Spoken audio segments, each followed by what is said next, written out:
Good evening and welcome everybody to this 100 Years event where we're going to be premiering the videos of Leena Savjani, a partner here at Irwin Mitchell, Marcia Longdon, a partner at Kingsley, Napley, and Christina, a barrister at Goldsmith Chambers.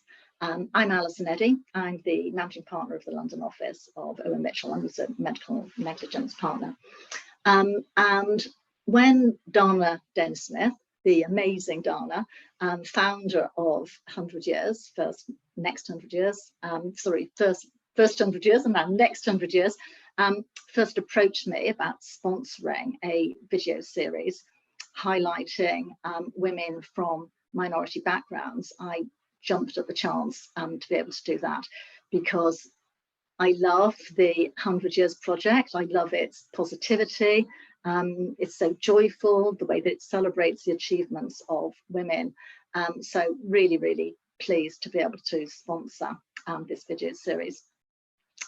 And I think the reality is that, you know, in the legal profession, we've come a long way. Obviously, there's still more to do. But I think, you know, we've come a long way over the last 30 years. When I joined the profession over 30 years ago, only 8.1% of the profession was female, and there were very few female role models, something that we'll be talking about later this evening. But now at Irwin Mitchell, over 50% of our partners are women, and it's the same, you know, across many law firms where there's an increasing number of women coming through, progressing through firms and into partnership roles. And, you know, women clearly like going into law. Law appeals to women. Women clearly like working here. They like our flexible by choice model, which means that they can work when it suits them at home, and as well as obviously still coming into the office if they want to work in a hybrid way. Having said all of that, of course, there is far more that we need to be doing to be attracting women from minority groups into the profession. We all recognise that.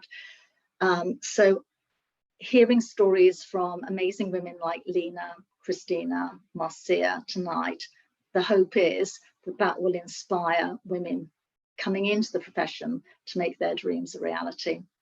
So Donna, I'm going to hand over to you to start showing the videos and having a fireside chat with our panelists this evening. Thank you so much, Alison, and thank you for supporting us. Of course, none of these films could have come to light without this support from Irwin Mitchell, so we're really, really grateful for your help. We will start with Leena's film. She's a partner, as you heard from Alison, at Irwin Mitchell, and she specializes in medical negligence claims, an area in which she specialized from the very outset. So this is her specialism and has been exclusively her area from the very start. She was also one of the winners at last year's Inspirational Women in Law Awards, which we organized at the next 100 Years. It's in our 6th edition, I think, in 2022. And she was awarded Solicitor of the Year last year. She also set up a race diversity group at the firms in Manchester, and this has grown since into becoming a national race diversity group, which she co-leads. She has a series called Let's Talk About Race, which created a safe environment for colleagues to talk about race issues and drive change across the business. So let's hear Leena's story next.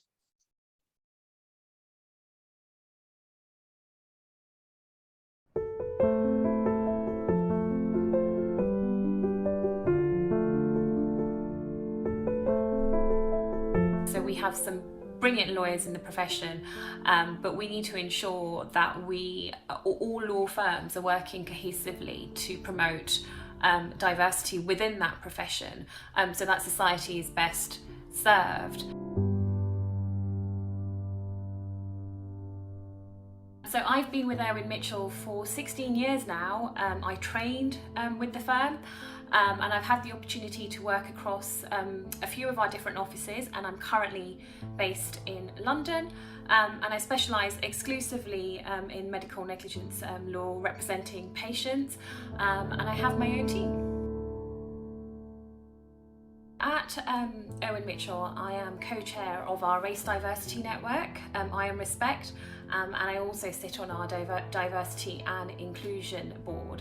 So I've been involved with I Am Respect for many years, pretty much since I joined as a trainee solicitor at the firm, because it's something that I felt very, very strongly and passionately about. We're working on policies to promote both diversity and inclusivity, so not just promoting improving representation of minority ethnic colleagues in the firm, but also ensuring that we're best supporting the ones that we do have at our firm, and that we have a culture that is fully inclusive.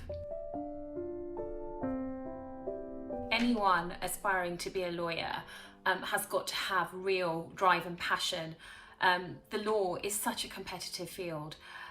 So you've got to really want to make sure that it is for you. It's a given that law requires a level of intelligence, a level of academics, but actually I think more than that, an individual's got to be incredibly hardworking in order to not only progress through their career, but also to deliver to clients. I mean, for most lawyers working in whatever sector, a lot of law is a distressed purchase. So you're supporting people that have been through a difficult time. So that needs a lot of time, commitment, and dedication.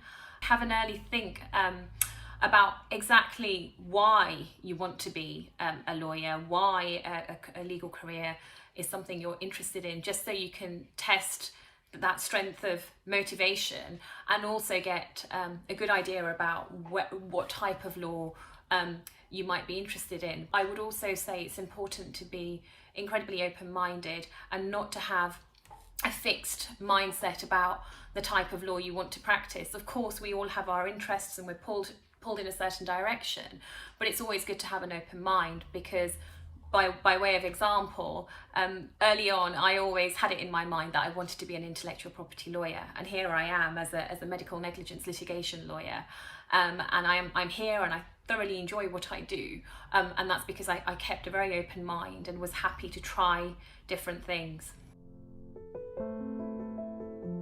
I would say that one sort of key area that we really need to work on as lawyers is diversity and inclusion. We need to ensure that the profession reflects the society that it serves. Another thing that I would say is that following the pandemic, what's become very apparent is the need to be agile and adaptable. What's brilliant is we've realised that we've all been able to continue working whilst also serving our clients with no compromise whatsoever to the standard of legal care and service that they receive. Aspiring lawyers need to be mindful that we are sort of, I think, going through somewhat of a technological revolution at the moment. We've all embraced technology and digitization. Pandemic's really forced us to look at different ways of working, and I think we are now going to be looking to work in a completely different world to where we were just 2-3 years ago.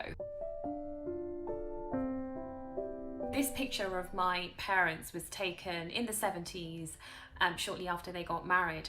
And both of my parents are of Indian descent, but they're from East Africa. My parents' background, my family's background has played a really, really big part in my work ethic, my drive, and essentially where I've reached today. Both of my parents were my mum is incredibly hardworking and committed, but they didn't have the opportunity to attend university. And I was, me and my siblings were the first generation to attend university in my family. The second picture I've got here is a picture of my graduation. And I've got some really fond memories of my university days and the time that I spent in Sheffield. And interestingly, it was during university that I did a specific module called Lawyers, Clients and Cases, and as part of that I had the opportunity to do a 3-day work placement at Irwin Mitchell as a 19-year-old in medical negligence. Little did I know then that I would actually end up working there 5 years later. and would still be here, 20 years later. And then the final picture that I've got looks like a school photograph or a college photograph, but actually it's a photograph that was taken when I started my training contract at Irwin Mitchell. So the colleagues and the individuals you can see in this picture were my fellow trainees when I started at the firm back in 2006. Really great memories of my training contract at Irwin Mitchell and all the colleagues that you can see in this picture, who have all gone on to become wonderful lawyers. A lot of them are all around the four corners of the globe, and many of us still stay in touch to this day.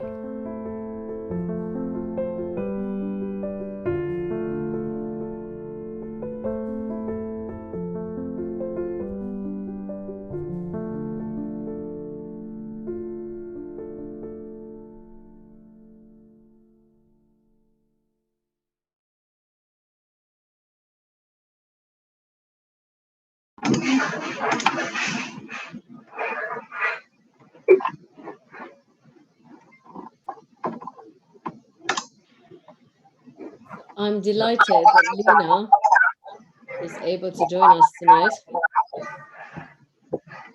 Hi, Dana. Welcome to our event. And I wanted to ask you a few questions just to bring your film to life a little bit more. I'm getting a bit of an echo. I don't really know why. Hopefully it can be, it's quieter suddenly. As you know, we have created these films in a series. So one of our previous guests mentioned a little bit of advice for the current generation coming in, and how important it was to be yourself. And obviously it's great, but when you feel you're slightly different from the rest, it's also a very difficult thing to do. So I was wondering whether you could share with our guests tonight what advice you have and how you found this self-courage that she talked about, especially at a young age, to stay in for 16 years plus. Thanks, Dana. Yeah, that's a really good question. And I think, firstly, if we put aside protected characteristics, society is essentially made up of the full spectrum of different personalities and characters.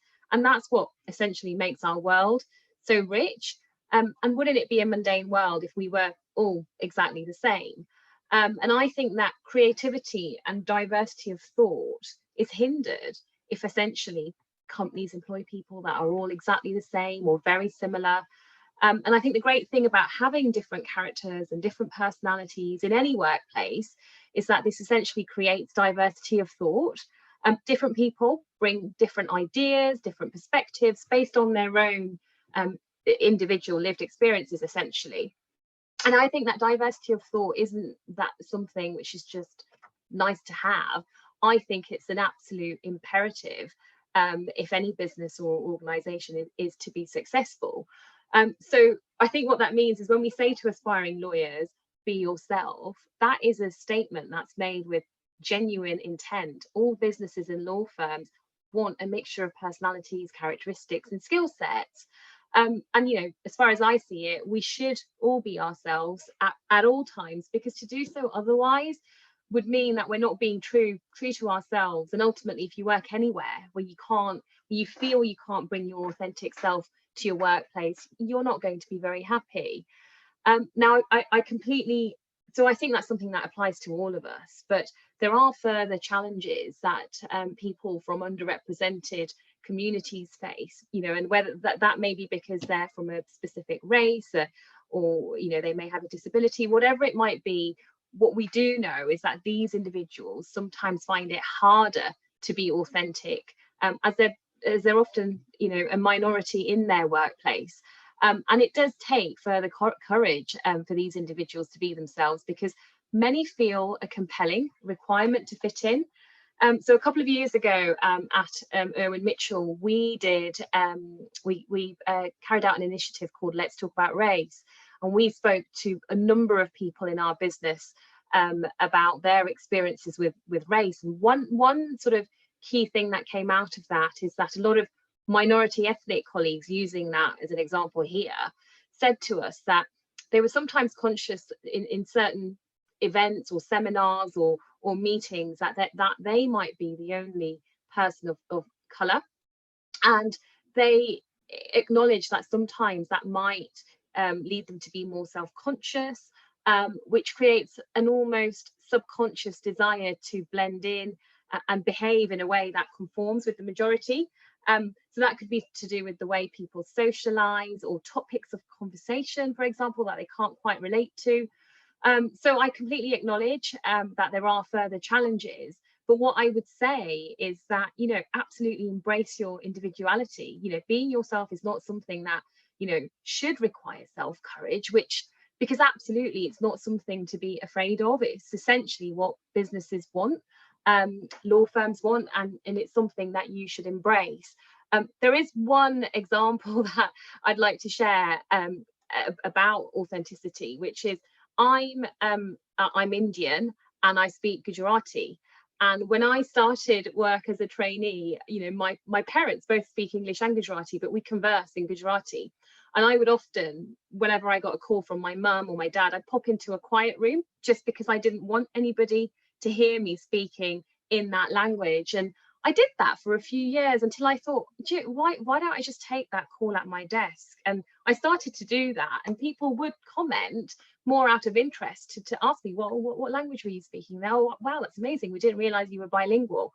But there was something which held me back. And, you know, it's just taking that courage and essentially, you know, taking that step and embracing your authenticity. You know, it led to me realizing that actually, you know, people were very interested and intrigued by that.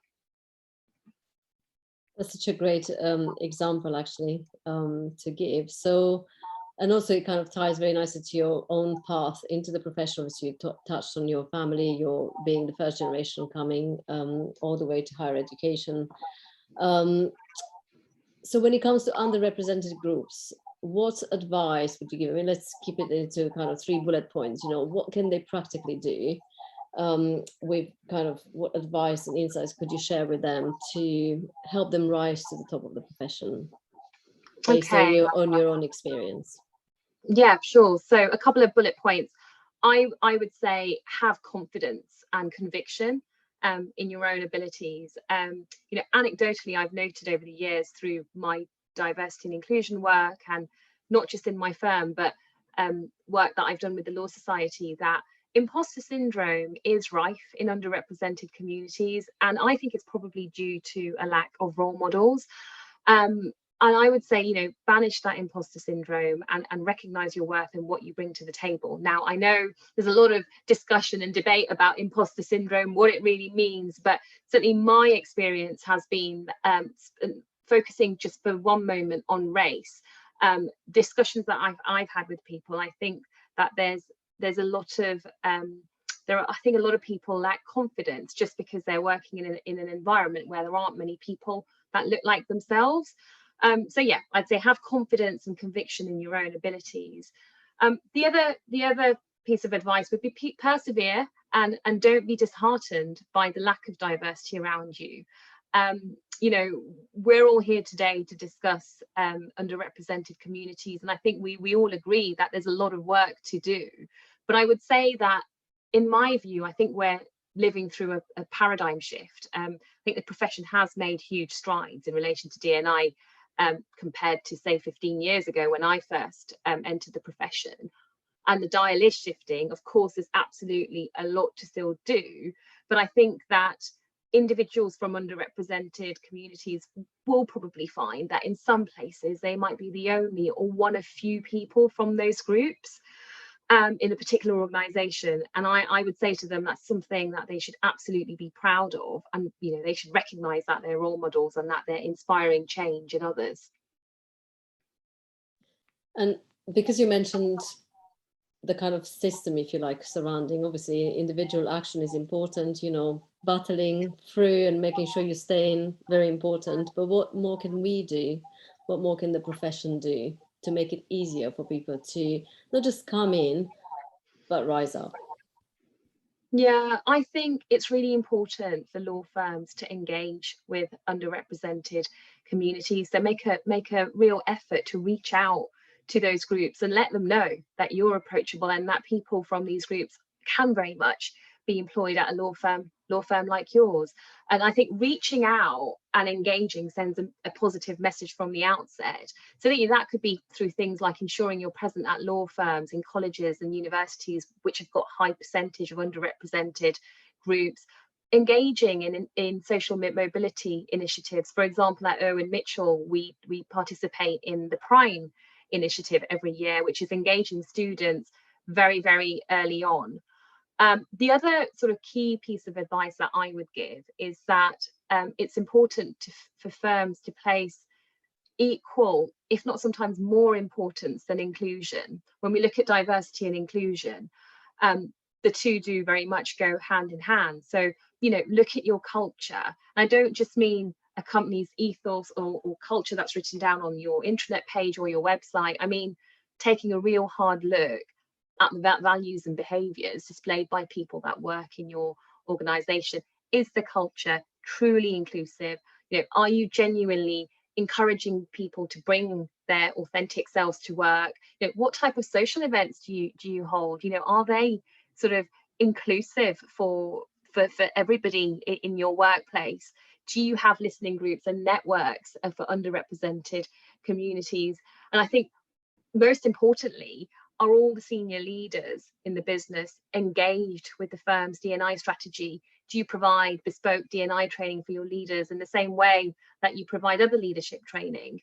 So as I say, I think the two things go hand in hand, and it's really important to make sure that if you've got talented employees from underrepresented groups, they feel included in the firm, and that is as important as diversifying your workforce, because I think if you get that balance wrong, then you risk losing people from those groups. Well, this is great. Thank you so much, and thank you for opening your story to sharing it to a wider, with a wider audience, because that's how role models are made. So, thank you for joining the project and for sharing your story. And we'll be seeing you at the end on part of our chat. Thank you. Thanks, Dana.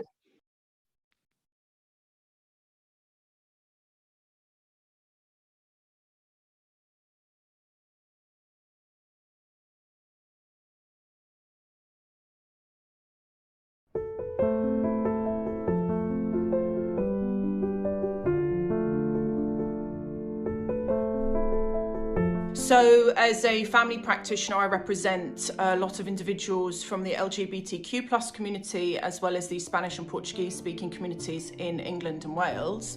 Recently, I have turned my hand to representing those who have disabilities, either neurological, sensory or mobility, due to the own challenges that I've faced in my life, and I feel that the work that I do contributes to diversity and equality, as well as raising awareness and profile of the needs for the bar to reflect those that it assists by way of the justice system.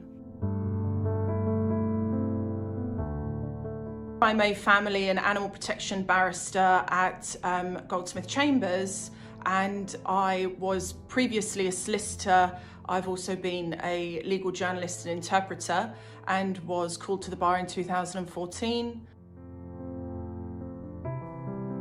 I'm a member both as a trustee and committee member of numerous associations, including Bringing Disability to the Bar, as well as All Bar, which raises awareness of the needs of practitioners and students wanting to come to the bar who have disabilities. I'm also a committee member for LAGLA, which is LGBTQ+ lawyers, and I've also been involved with the Association of Lawyers for Animal Welfare. I also do voluntary work for Gallup, which is one of the only LGBTQ+ charities that assists those of the community that have suffered or are living with domestic abuse or hate crime.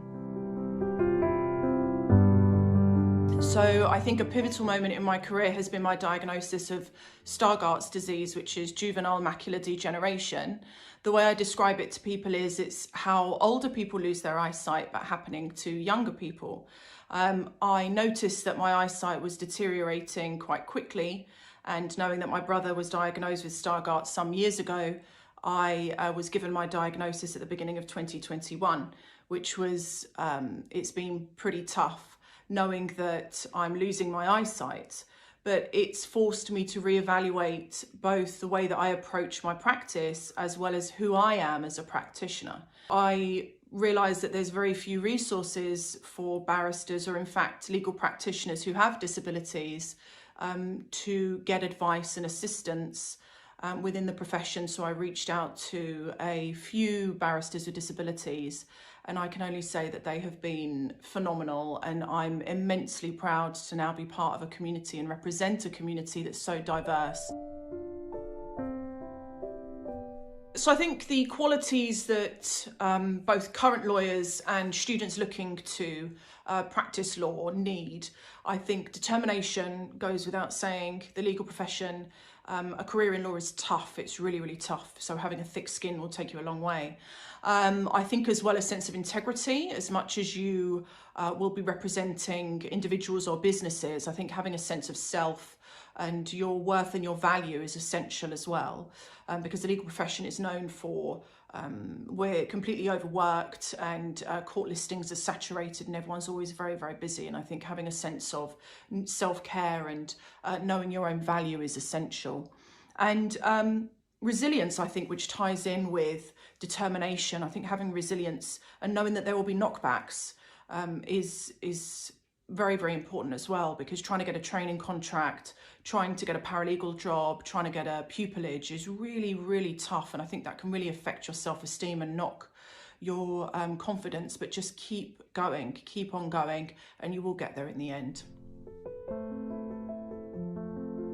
There's a photo of my mum who's Spanish, and it's actually her visa from the early 1970s. So this was before Spain joined the EU.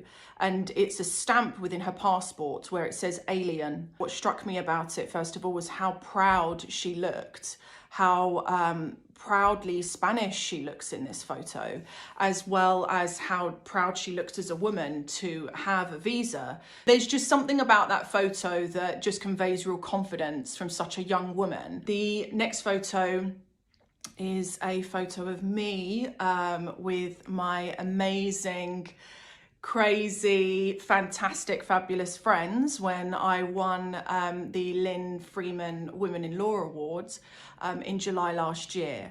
It shows how smiley, happy, supportive my friends are. We had such a good time, and I felt that winning that award was a representation of all of us. The last photo is a photo of my dad.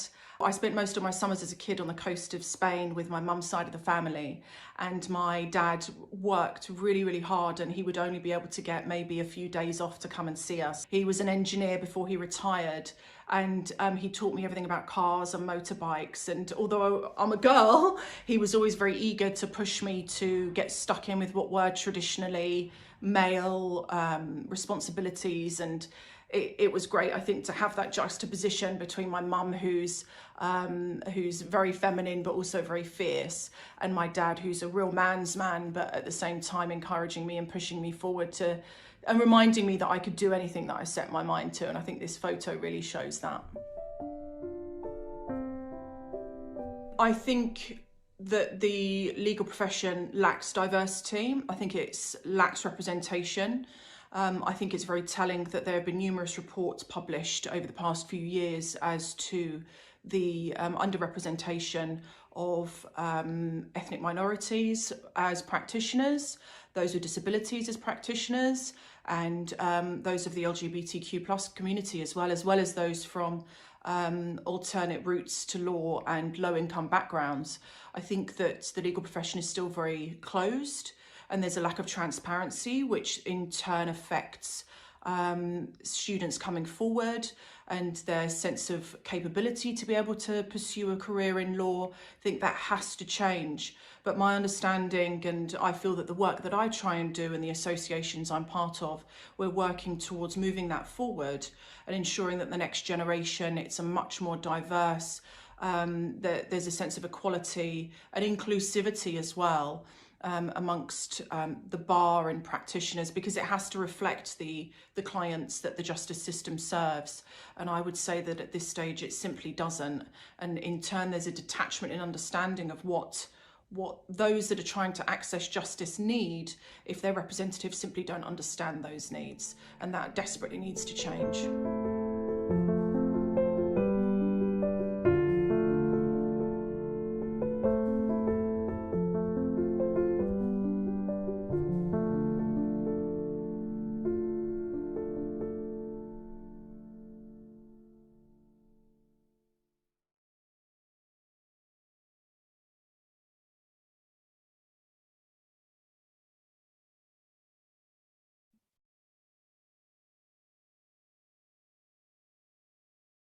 Hi, Christina. Hi. Welcome to the Q&A session. Hi. Thank you so much for sharing your story. I particularly love the alien stamp because I had one of those. You've just reminded me I need to go and find whether I looked proud or not. Yeah, my mum said she was very angry in that photo and she was very upset, but at the same time that strength, I just think it really comes through. She gets a little bit embarrassed, but I thought it was a great photo for the sake of the video. It was fantastic, I think. Oh, it's wonderful to hear so much color. And just to start us off, because we will again speak at the end of the session, I just wanted to ask you, as a rising female barrister, and what were the setbacks you encountered, and how did you overcome those? Because that's a question that we get asked a lot, and people feel almost too frightened to try. So I'm sure you had many a story, but if you could give us some examples on how you overcame them and how you managed to be the inspiration you are today, that would be great. Yeah, I think there's really two stages or two major setbacks, I would say, when trying to get into the profession, and very recently. So I would say in terms of being able to break into the profession, as it were, I didn't go to Oxford or Cambridge. I was the first of my family to, and I'm still the only one in my family that has a degree or went to university. And that was, I felt that was a setback, and not knowing anyone within the legal profession. The bar is a very conservative, it still is a very traditional profession, and being able to really have the confidence to be able to network and understand that I deserve to be there, that was really tough, being from a low-income background.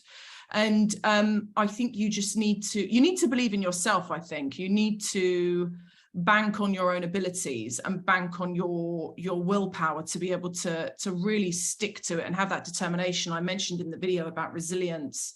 The setbacks happens to all of us, but it's not about how many times you fall down. It's about the amount of times you get back up and dust yourself off. I'd say in terms of the setbacks, now I'm 10, 12 years in, I would say the setbacks for me have been obviously my diagnosis of Stargardt's and losing my eyesight. That has been a completely different level of challenge that I've encountered, but it's opened up a world to me that I'm very proud to be part of. And it's I feel that the people I've met along the way have just been, they are truly inspirations, and they too are practicing barristers, and it makes me very proud to be part of that diverse group. Just sitting that a little bit longer into this question, really, what else would you like to have known before you embarked on this professional career? Because very often, again, because it's quite small, the barrister side, there's fewer people in the profession, so I think the ratio is like 1 to 9 solicitors to barristers. So it's quite, it's hard to come across the barristers to be able to ask them questions. So exactly, what kind of things you would like to have known before you even chose? I mean, I think what I underestimated was that there are people that will help you. So there are role models, considering I knew no one in the profession, and I went to networking events when I was at uni, and was genuinely very intimidated and very overwhelmed. But all it takes is for one person to show you kindness, or one person to just say a kind word and kind of, you know, build you up, that it makes all the difference. And I underestimated that there would be people there that would do that. And I think that's reflective of how the profession, almost the facade or this guise around the bar, is that it is very intimidating, it's very hostile. And that's why I think it's so important to be part of projects where you mentor those that are coming up from law school, coming up from university, because that kindness was shown to me once I got the courage to go to networking events. That kindness was shown to me, and paying that back, I think, is essential. So I underestimated that there would be kindness there, and that people would guide me, and there'd be mentoring opportunities. And I feel that I pay that forward, and I pay that back because people did it for me. So I feel it's only fair to pay that back to the next generation. That you're absolutely right, because one of the reasons I started the first 100 years through storytelling was to humanize the profession. Absolutely. Because I had this impression there was a disconnect between how people perceive, you know, obviously it's very kind of adversarial, so it is the way it works in practice, but actually too many people think of barristers and, you know, the profession being very hard to get into, but also people won't be welcoming approaches. But actually people are very friendly, as I say. It's great advice. And you mentioned a little bit about how you pay it forward, so yes. And how important it is actually to get involved in initiatives. Can you tell us more about what you do in that regard? Well, I think role models are really the most powerful way of educating people, aren't they? I think because you then reach out to people just by virtue of telling your story, and there being dialogue that's being prompted and conversation about topics that people may not want to discuss. They may not want to speak about their fears because they come from certain backgrounds, low-income backgrounds, that they have disabilities they feel that would challenge them in getting to where they want to be in their career. So I think that role models are the most powerful way of educating people. And I'm involved in, I was always involved in the LGBTQ+ lawyers in LAGLA, doing work with Gallup. I've also been involved with, I do work with Advocates for Animals as well, and Latin America House, and Latin America Women's Aid. And I also, obviously now with my diagnosis, I am now part of the committees for All Bar, the Association of Disabled Lawyers, and Bringing Disability to the Bar. And I'm part of most of their mentoring schemes as well, if time allows. I'm part of their mentoring schemes, which I think is essential, because it's, as I said, it's paying that kindness forward, and all it really takes is for someone to believe in you where there's been setbacks at every stage, and just to tell you, listen, there's someone cheering you on, or even opening, having open and honest conversation, and knowing that it's a safe place to have these conversations about your fears and about your concerns. I think that's what mentoring is all about. So yes, that's what I'm just trying to think if there are any other associations that I'm part of, but that's I think I've mentioned all of them. Well, thank you for also being part of our own project. So we really appreciate it. And thank you for joining us tonight. And we will be chatting some more towards the end of the evening. Much. Thank you. And now to our third film of the evening.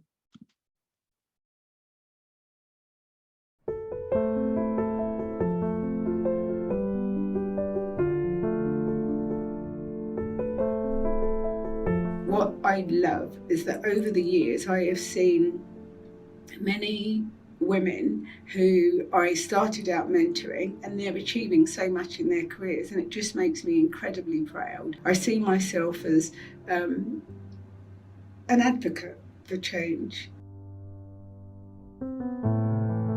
My specialist area is immigration, predominantly business immigration. I have been in practice for around 22 years.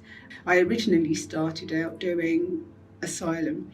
I was very passionate about representing people at the tribunals. There were so many stories of injustice, and again, when I started out, you didn't have the accreditation system that you have now at the Law Society. So unfortunately, there were many immigration practitioners who purported to be know what they was doing, but back then they didn't really. And so it was an area that, and continues to be one that I was incredibly passionate about, and I wanted to make sure that people were being properly represented. In my sort of teenage years, I think, when I was probably about 11 or 12 years old, that I wanted to be a lawyer. I remember growing up and living in Peckham. At that time, there were, my elder sister, she would often get attacked, and it was purely because she was black. My granddad got attacked by some National Front supporters, and it was just all horrible. It was just horrible. And then with the riots were truly based on the fact that as black people living in this country, all that used to happen was you were always stopped. You were always stopped for no reason by the police. And it was just such a daily occurrence. So growing up with so much injustice, I thought to myself, the only way I can do anything about this is becoming a lawyer.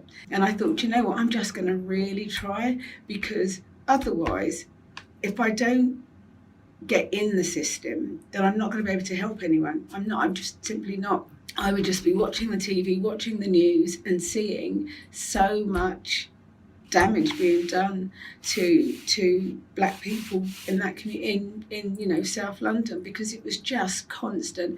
And I think the pivotal moment for me was literally with the Brixton riots, and I think that was absolutely the moment when I thought to myself, as much as I didn't think I was particularly bright or overly intelligent, I thought, you know what, this is the only way I can help, to be honest. I have to fight the system from within. What I'd like to see emphasised by future generations is really, I guess, the obvious one, right? Which is diversity. And I know that probably might sound like a bit of a cop-out, right? But we're now in 2022, and there are not enough people of colour in the profession, right? So I know that statistically there are more women, I believe, but diversity, and I will say that until I can see real change. And I do think diversity will benefit the legal profession. I did an internship in the US and worked for an organisation called the South Carolina Public Defender's Office. And at that time, there were disproportionately an amount of black men, predominantly, who had been put on death row and been wrongly convicted. So at the time, I was very passionate about that. And so I got an internship to work, like I say, in South Carolina. And during that time, we also went on death row and took instructions from the clients who were on there. So that's a time that was just really important to me. And I even still at home have these coasters that one of the guys on death row made for me. And so that was a very important time for me, and that's why I share that photo. So the second photo is of my old lecturer, and he is called Peter Hodgkinson. His photo is very important to me because as an individual, I think he was someone who was just really influential with my career. I went to the University of Westminster, but at the time I didn't have all the appropriate grades to get in onto the law degree. He was the reason why I was able to do the law degree at Westminster. I didn't qualify for like I say, for the actual entrance qualifications, but after speaking to him and convincing him that I should be on the law degree, he accepted me. And throughout the time when I was doing my law degree at Westminster, he was just a very important person to me and was just really special because he was very encouraging and he was incredibly supportive. The third photo, which was really important to me, was this was taken again, probably in my mid-20s, when I was in Brussels. I went to visit the European Parliament because at that time it was sort of piquing my interest into immigration and all of the different parts, if you like. So European law is, like, at the time, was a huge part of immigration. And I remember having a visit to the European Parliament, and I just thought it was absolutely incredible at the time. And I believe that I just really wanted to be involved, to understand the mechanics between European law and UK law. I think the next generation, they have so much resources at their fingertips. When I was coming in the profession, there wasn't mobile phones, there wasn't social media, there wasn't all this access to stuff. If I wanted to reach out to anyone influential or somebody and just speak to them, I'd have to kind of go to the library or write them a letter. Be adaptable to the situations that you're in, but don't compromise who you are at your core. I believe in being authentic.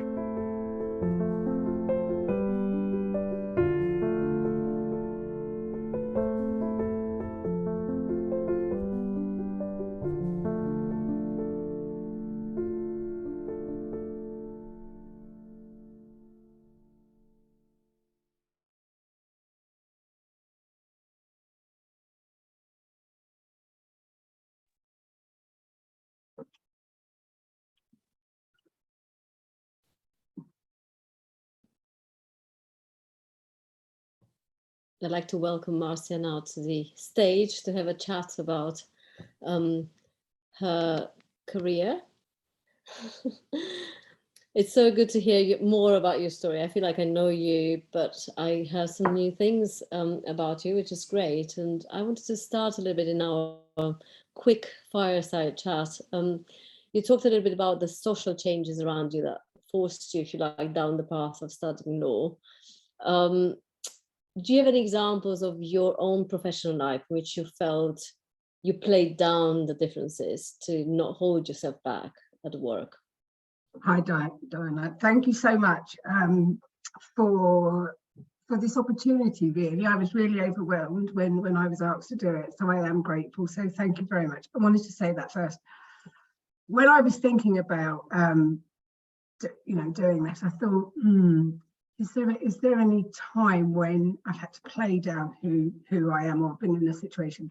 It doesn't happen anymore now, but I absolutely remember years ago when I would go to conferences or black tie events, which were, for legal awards or a legal conference. And I would walk into those events and I'd scan the room thinking, oh, please let there be another brown person or somebody there, right? There never was, really, right? There never was. And so I'd go into that and I'd think, and I'd get so nervous and anxious to think, oh, there's nobody around who looks like me. Who am I going to talk to? Who am I going to talk to? Like, what's going to happen? And it used to just make me really anxious. But then, like I say, it doesn't happen today. Today, I walk in to anywhere, and if there's no other person of colour, I actually don't, I'm disappointed. But then I think, well, okay, I'm going to do whatever I can to try and encourage people to have more people of colour. So if I go to a conference and there's a panel or something like that, I'll kind of say, oh, okay, so why is there no people, like, why isn't there somebody of colour here, or why isn't there a woman here? Why am I, like, just because I'm interested in it, because that can't be right. It's impossible that I'm the only person in the immigration world. Do you know what I mean? Which is often the case, but that's I challenge it more. Whereas when I was much younger, I wouldn't have done it. I wasn't brave enough to do it. And that's the truth. I really wasn't. I would just suck it up and just go, okay, hello, my name's Marcia, to people. So yeah, I hope that answers your question. It does, but I still would love to hear a little bit more about how you found the strength to make this transition from the moment of if you like, more passive participation to actually taking a more active role in calling things that you didn't feel were right out, and being more activist actually in terms of making sure there is more diversity around you. Where did you feel the tipping point happen, and also where did you find the strength to just move from one stage to the other? Yeah, I think for me, it was the people who were around me. So wherever I worked over the years, and it sounds like I had this privilege, but it meant it was important to me where I was going to work and who I was going to work with and who I was going to work for. It took me years to kind of be able to be in a position to have that choice.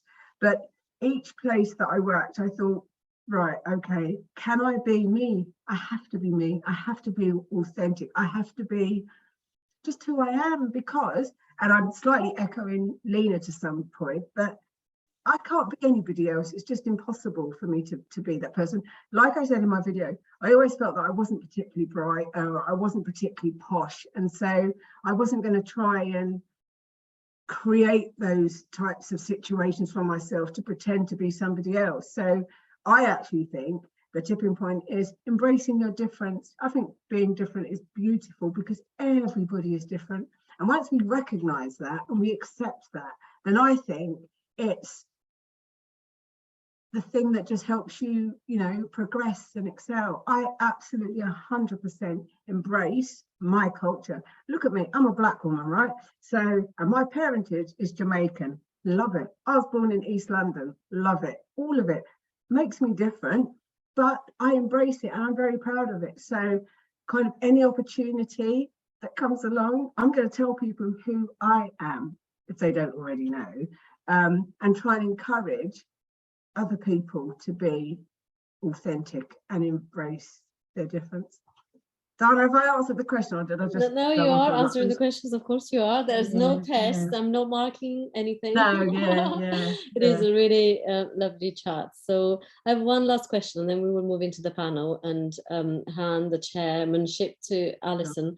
Really, what advice would you like to give to law firms, yours and beyond yours, to encourage more gender equality, more diversity across the board, and actually more people to progress to the very top, to the best of their ability, and to feel they thrive?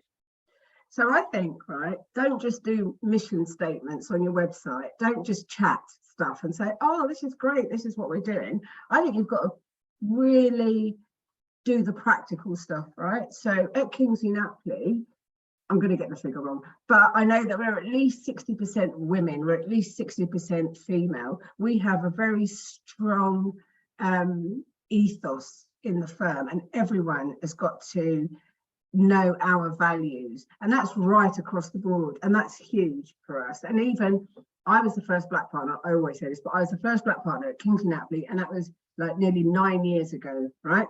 Now, since that time, what Kingsley Napley have done is they've said, actually, we need to change this. We need to be more active in this arena and try and truly attract more people of colour.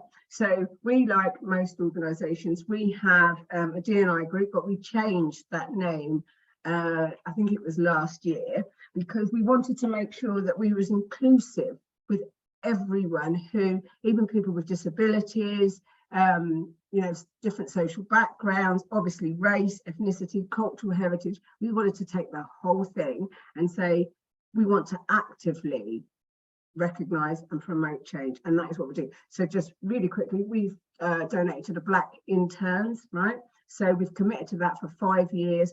We'll give 2 paid internships. We do book clubs. We do so much stuff because we're trying to be very active, and we've not just been doing it yesterday. We've been doing it for the last, like I said, I've been there for 8.5 years. I think it was happening before I came, but when I came, it was more of a, and it's not down to me, trust me, because we've got some fabulous people in the organisation who do so much, but it was trying to encourage the firm to be really active and practical as well in our approach. So we're doing loads of things, and that's what I think all law firms need to do. And then one last thing, which is I'm kind of passionate about, is the you've obviously got the gender pay gap, but you also have a race pay gap. How is it possible? But I'm a black woman, and if I found out that in my organisation, somebody who was at my level, exactly the same as me, but just happens to be white, is going to be paid more than me, I'd be horrified. So it's those kind of things that law firms and all firms need to make an active change and pay everyone the same. Hopefully I have answered it. What a great topic to end on. So thank you so much for sharing your story, your photographs, your experience with us, and for being part of the Next 100 Years series. It's really great to have you with us tonight. And I would like us to now move on to the second part of the evening, which will involve a panel chat chaired by Alison.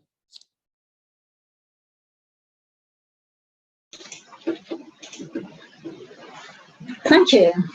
That was fabulous. So we're going to move on to talk about role models, the importance of role models. And role modeling is what this is really about, isn't it? This is about being visible, it's about inspiring, it's about motivating.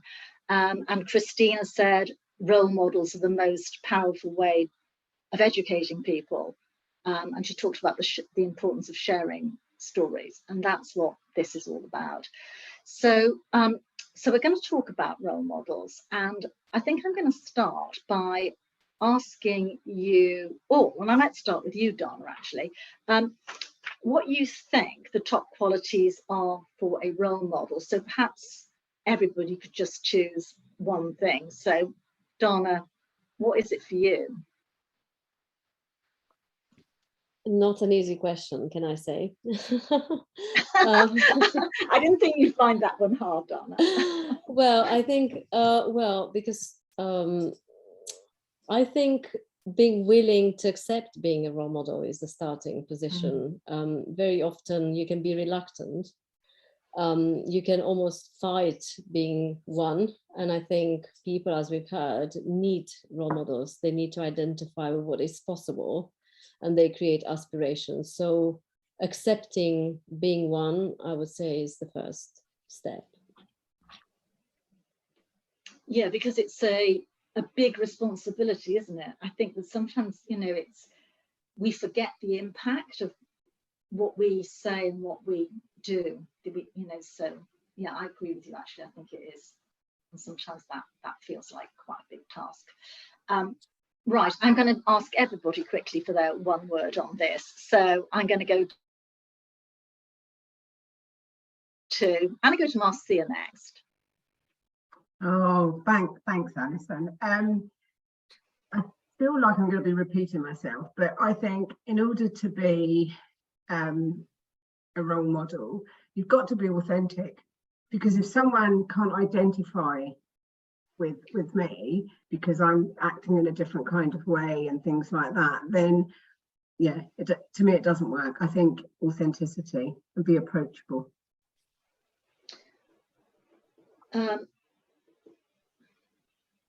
Yeah, and I think one of the other things, I suppose, that's related to being authentic, being true to yourself, is being relatable.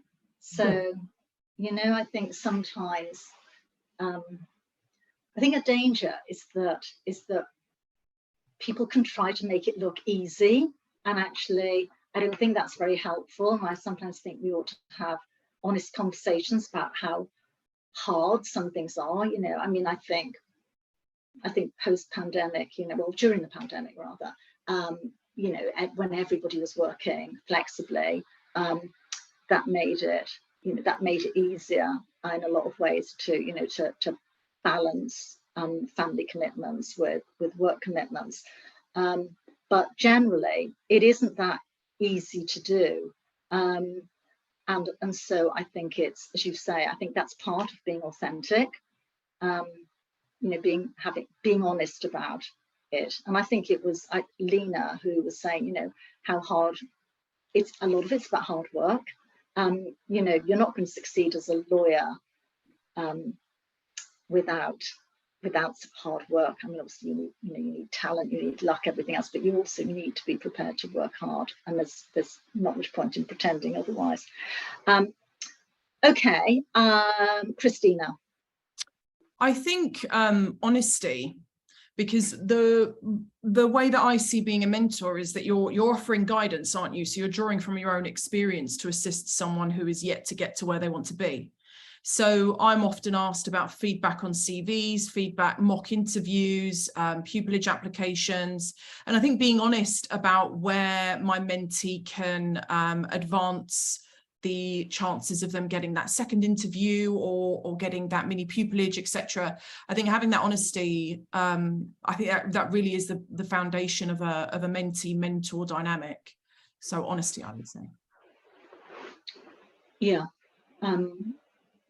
Yeah, I would agree with that. I think it is really important that people give feedback that is meaningful to people. Yes. That's actually going to help them. And it may be that actually, you know, the bar is really, really hard to break into.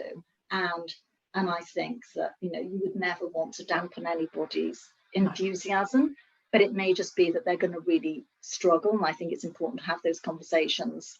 And also to find other ways in, to find other routes. But you know, to offer ideas and offer suggestions, and there may be programs or suggestions I can make that would actually strengthen their chances of getting that interview or getting whatever it is that they want to achieve. It may be that the advice I give them or the guidance I give them might assist them in just getting that additional point, so they're just into the second round interview. And that's what mentoring is all about. Yeah, exactly. Right, okay, Leena, I think you're the last one on this. Thanks, Alison. Just picking up on points that you've all made, I just want to start by saying I think you can be both an active and a passive role model. I don't think being a passive role model is a bad thing. And what I mean by that is, as we've all alluded to, I think being an active role model requires time, commitment, whether you're a mentor or whether you're participating in panel discussions or writing articles. I think if you're a female leader from an underrepresented community, but you haven't got the time to do all of those things, it doesn't matter, because you're still a role model just due to your sheer presence. And I think it's important to make that distinction, because for various reasons not everybody can take on additional commitments. But I think in terms of active role models, I think a key skill attribute would be someone who's invested. I think you've got to be a person who's interested and committed to supporting the next generation of lawyers. And I think that takes a certain skill set, as not only do you need to develop and cultivate talent, I think you need to be someone who can provide encouragement and support beyond that. So someone who's willing to share their own experiences, challenges, insights and learnings. Thank you.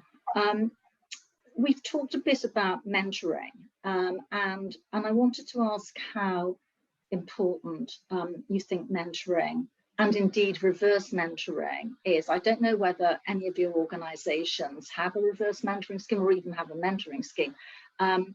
You talked a bit about this, Christina. I don't know if you want to say any more about mentoring at the bar. So I'm at Goldsmith Chambers, and we do have a mini pupillage scheme, which is a form of mentoring. And I think it works both ways. It allows mentees to get an insight at what takes place at the bar, as well as get a feel for Chambers itself. So it may be they're refining their pupillage applications and just want to get a feel for whether or not Chambers will be a fit for them. And at the same time, it gives us an idea of whether or not they're a candidate that we would be interested in to take on for pupillage. So I think it works, it's mutually beneficial. But yeah, we have a mini pupillage scheme in Chambers, but I know a lot of us also do mentoring outside of Chambers. So that may be through our Inns of Court, or it may be through social or community networks and projects. But yeah, there's plenty of opportunities to offer your skills to mentor someone. But I also believe that you're never too far into your career to look upwards. and look at those more senior to you and see whether or not there's a mentoring scheme for yourself. So I'm part of judicial mentoring schemes, and I'm mentored by female judges, and I look to senior members of chambers as well, who really laid the foundation for me being able to practice as a woman from a low income background. And I also look to the barristers, the very few barristers that are disabled and at the bar. So you can share your experiences as well as ask for guidance from those that came before us. And I think that is equally as important. You're never too far into your career to seek guidance and want to better or hone your skills as well, or seek advice. Yeah, no, I agree with that. And I also think that if, there is always something to be gained from the mentoring relationship. So if you're the mentor, you will say you're a mentor of somebody who is actually a lot more junior, but you will still, just hearing how people from a much younger generation, how they think, how they feel, what their aspirations are. I think that, that actually there is always a positive in the mentoring relationship. Do any of you well, of course I know about Irwin Mitchell, but I think Marcia, do you have a mentoring or reverse mentoring scheme at Kingsley Napley? We are building one. We don't have a formal one at Kingsley Napley, but I've mentored people, I think probably for the last 15 years, and some of it was quite organic. So it's a bit like, what I said in my video is that, I've definitely been mentoring people for years and years and years. And when we think about mentoring up, honestly, I think that's one of the things that should be definitely promoted, because, and forgive me when I say this, but I'm a very mature woman. So it's often, I have to go to my team and say to people, okay, what do things look like in this world? Like I said, again in my video, there wasn't even internet when I started practicing and all that kind of stuff. There wasn't social media, there wasn't all of these things. So I have to learn from, I'll say the younger generation, but a different generation. So I'm always open to listening to what they're telling me and how things are. And so I look at that as me being mentored by the junior people in my team, because they're teaching me so much. And they would honestly, they'd say, yeah, but at the same time, I try to give as much time as I can to mentoring a few people. But I'm also very conscious of, I think I have 3 mentees at the moment, and unfortunately I can't take any more, because if I'm going to do it, I want to do it properly and I want to do it thoroughly. So yeah.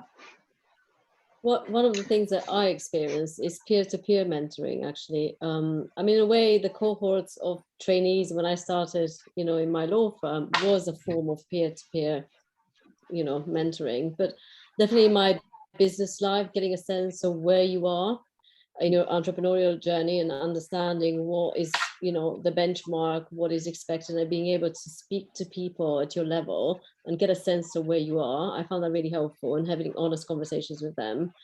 And both with the Next 100 Years and my business, we have created a women leaders group called Women Who Will. Every year we, select about 22 people, and we have, Chatham House rules conversations every quarter, where it's very much about a safe space for them, but there are similar levels of leadership, and they talk very openly about, how they're finding, what they're trying to achieve. We celebrate when one of them gets to be GC or becomes a partner or something like that. So we kind of, because we bolster each other as a group, I find that's really effective. And there's less competition. So it's really about mentoring and support and celebration rather than anything else. And I found that's really helpful. And that's huge, isn't it? That's huge, and that's really important. I will be quiet in about 2 seconds, but that's absolutely amazing, because what I've seen is, obviously I'm based in London, so London doesn't have that, in my opinion, enough of a network of people at this level who, like you say, Chatham House, you can just talk freely and feel that you're talking in a safe space. Up north, they have loads of different groups and all that kind of thing, and we just don't have enough here. So I actively try to ask for help with people who are super senior, and just say, can I have a chat? Can I talk about what's going on? And I try to do it so it's outside of my firm, because I just think it feels easier to do that than within my firm. But I'm going to be quiet now because I'm talking too much. Leena, over to you.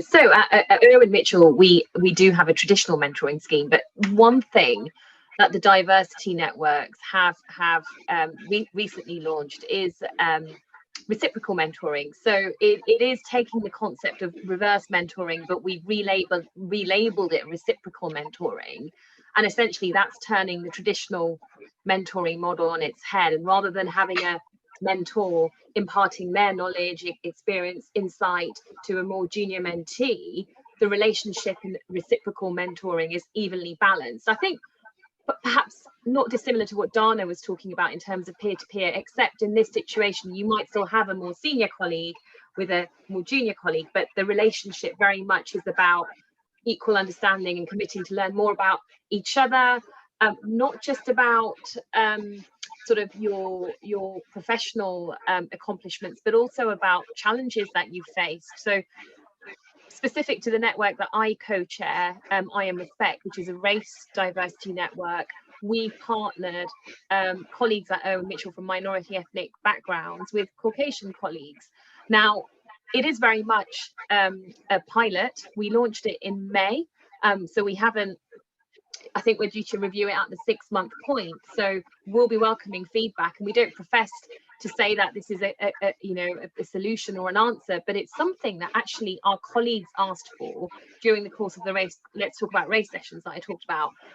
People wanted to have this kind of mentoring opportunity with leaders in the business. So yeah, it's very much let's wait and see, and if it's work and we get great feedback, we'll continue it.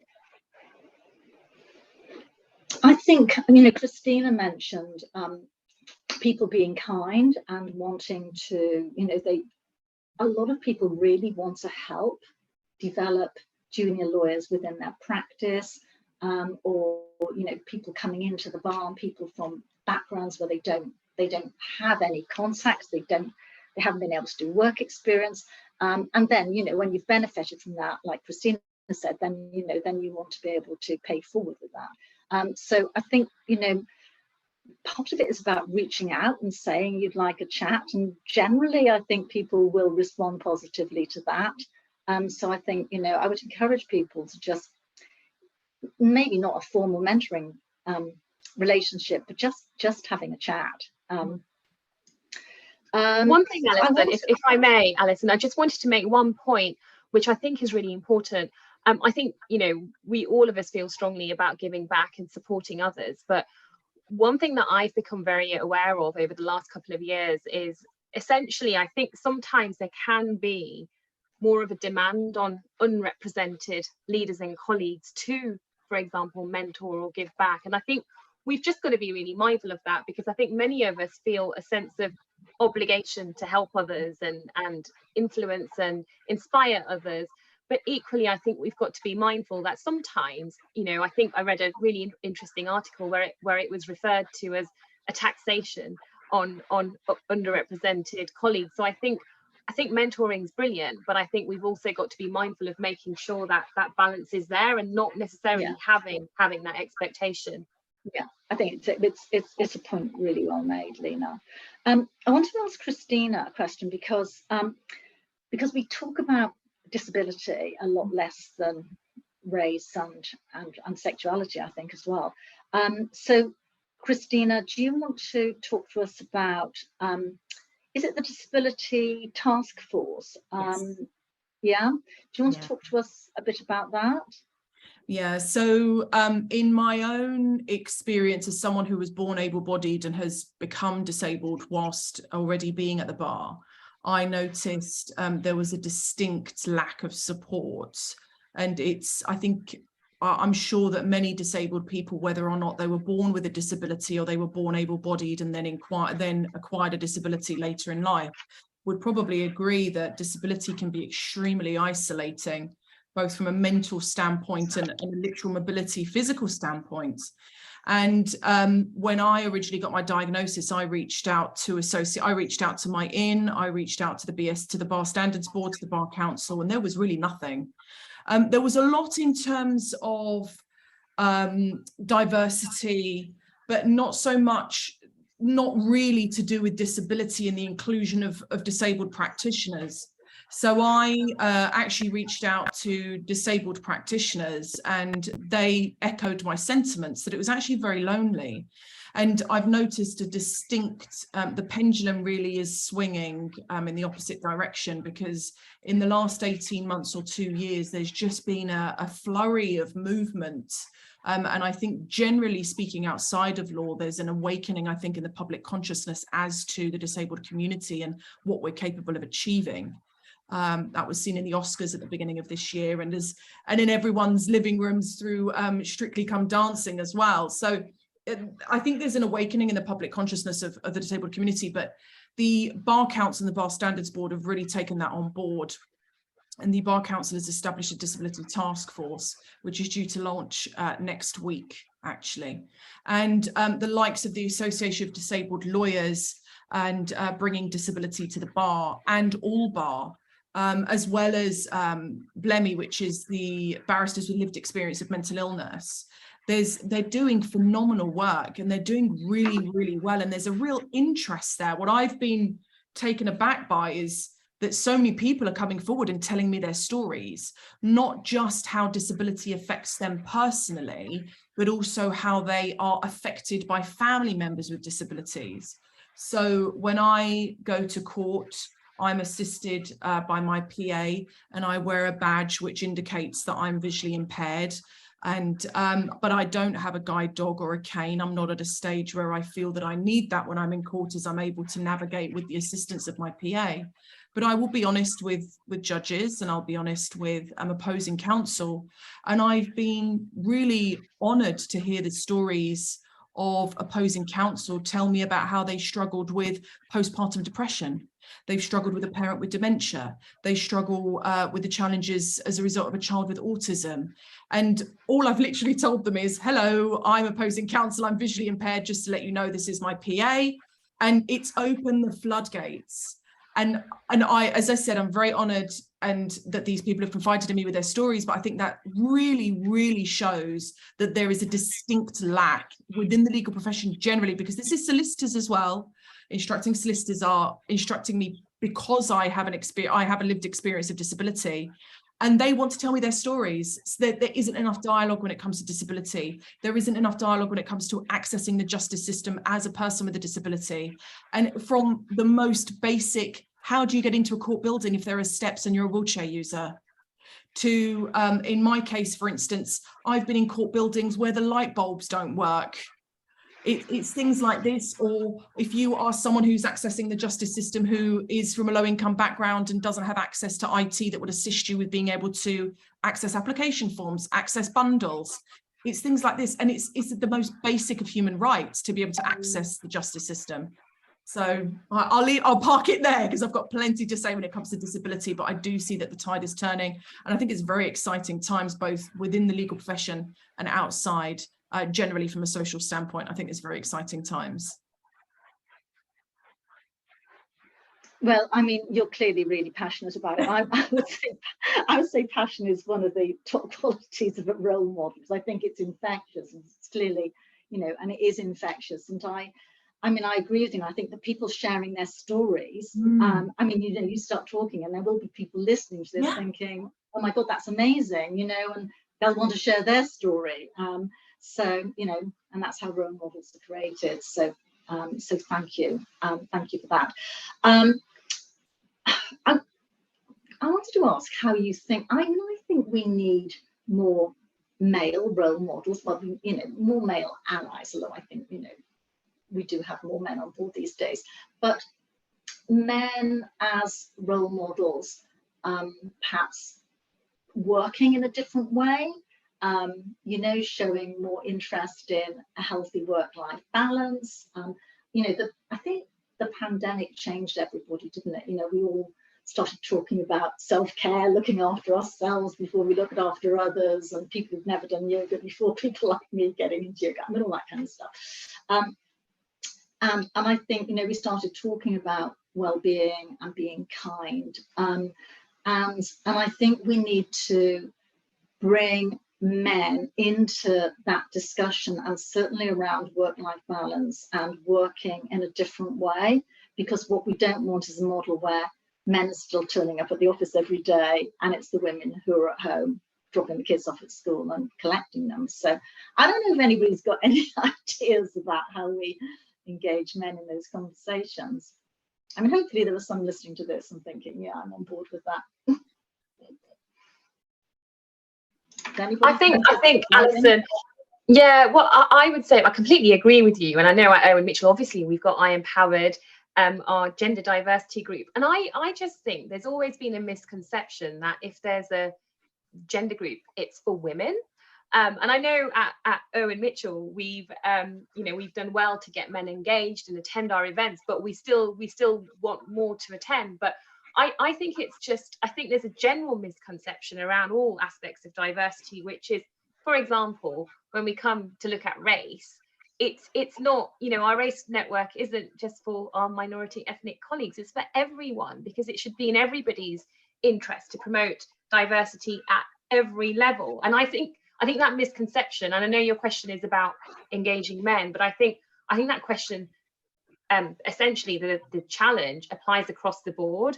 And you will know, Alison, that one thing me and my colleague Chani feel very strongly about is, from a race perspective, ensuring we've got white allies, because it's not about, ethnic minority colleagues, pushing for a certain cause or an agenda. It's for all of us to contribute to this. And at IM, we've done really, really well in that regard, and we've got great engagement. So that's my sort of general kind of response to what you're saying. I agree that it's a challenge, and I think that's because I think people like to compartmentalize networks, and unless they feel that they're a member of that particular underrepresented group, they don't seem to realize actually it's for everybody, really. Well, I suppose that's I suppose another quality in a role model will be promoting commitment to communities, diversity and inclusion, and not a gender group, not a race group, but intersectionality, so that so it's diversity and inclusion in the broader sense. But I mean, I think it's easier said than done, but I think it's important to share intersectional stories. And of course there often is a lot of intersectional. I know a lot of people, I'm from a low income family, you can see I'm a woman, I'm white, I'm from a low income family, you wouldn't know that. But so we all have our own stories to share. But I just think somehow we need to, engaging everybody is a little bit of a challenge, but but it's also fantastic. It's also fantastic when it works. I mean, we could go on, we've only got 5 minutes left, and I feel like we could go on all night because I have so many questions I'd like to ask. But I think because we're now pretty short of time, I'm just going to ask one, which you can all answer pretty quickly. So just tell me who your own role model is within the profession and why. So this is going to have to be really quick. So I'm going to start with Christina. Well, I'm actually going to mention two. One isn't the legal profession and one is the US system, and she passed away last year. But Ruth Bader Ginsburg, for me, phenomenal, absolutely phenomenal. I think as a woman of an era where women's rights are very much secondary, I think we, even as practitioners in a different jurisdiction, have so much. We owe so much to her. And secondly, for me, outside of the legal profession, is Frida Kahlo, as a queer Latina who was also disabled and was colossally creative, and she's become a feminist icon. She, for me, embodies, I mean, I have a poster of her in my flat. I think she's absolutely fantastic, and the fact that she was very open about her suffering and how disability affected her, and she's a mixed Latina, that for me sold. Me, the two. Oh, I love both fantastic examples. Adore her. So those are my two. Yeah, both brilliant examples. Right, Marcia. Oh, I was so nervous he was going to ask this because I don't actually, there's way too many. I can't, honestly, this is like a cop-out. I cannot pick just one person. So I'm going to say exactly what Christina said, and I'm probably going to say exactly what Leena said, but that's it for me. I can't think of one person, so I'm sorry. That's okay. Okay, I'm going to come to Dana last. I'm going to come to you then, Leena. Okay, so I mean, there are lots of amazing female role models like Irwin Mitchell, but the person I'm going to mention is essentially my first supervisor at IM, who doesn't work in the law anymore, a lady called Sue Tyson. I'm mentioning her because, you know, she was my first, as I say, supervisor when I qualified. She took me under her wing, and I think really sort of my progression in the firm is based on sort of the early support and encouragement she gave me. I talked earlier about imposter syndrome, which, you know, I've suffered from in a big way, but she was someone who has been a constant source of support even after she left the firm and left the law. She's, you know, maintained a connection and essentially a friendship with me. So that's the person I would mention. Great. Dana. Well, I am spoiled for choice, having met hundreds, I think, of the pioneering women in law, and I have to say I have made a mosaic of all of them. Some of them, like Rose Heilbrunn, obviously has passed away, and for me she was one of the early ones I discovered, and I love the way she juggled life and family and small kid and trying to be in lots of places, and talked about it publicly at a time when it wasn't really talked about, and honestly as well. She talked about her help at home. So I think that resonated because when I started the first 100 years, my daughter was about 3. And so, you know, I had her run me and I was thinking, would anything work anymore?